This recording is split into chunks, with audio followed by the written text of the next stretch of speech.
Now there's a fourth element of feeding today in our worship service. It's not in the Bible lessons, but it's in your liturgy.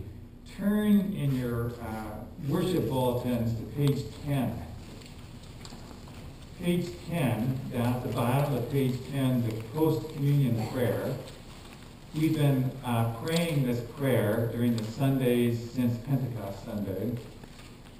And look what it says. It says, "Generous God, we thank you that at wisdom's holy table you have fed us again with her bread and wine, the food of everlasting life." Now what does that mean? Wisdom's table, her bread and wine. What she are we talking about today? Well, it's talking about the fact we've just been at the communion table, but who is wisdom? Who is this wisdom? And what it is in the Old Testament, there's a number of different places, but particularly in the book of Proverbs, Proverbs chapter 1 and 2, where there's a reference to Lady Wisdom, who comes to teach people. And it's a way of describing God's presence as teacher.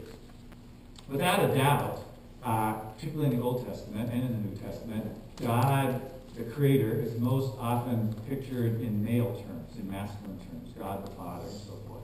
But there are places where God is talked about also in feminine terms.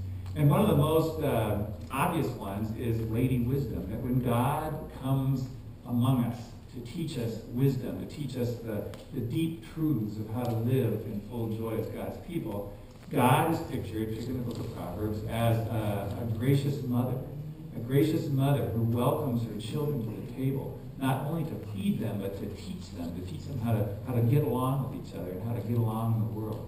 And so in that respect, God is a gracious mother to us, and that when we come to this table too and taste the bread and wine, we're also filled with wisdom. We're filled with the truth of God's knowledge in this time. And so we have been at wisdom's table, and we have fed again on her bread and wine. And so today we celebrate the God who comes among us, God present in Jesus, God who is our creator, God who is our teacher, God who at times is like a fatherly figure to strengthen us, to give us life, God who at times is like a motherly figure who comes to teach us and to care for us and nurture us. But in whatever way we picture that, it's God's presence to care about our physical needs, to care about the world, to heal us and bring us back into community, and to bring us into union with God.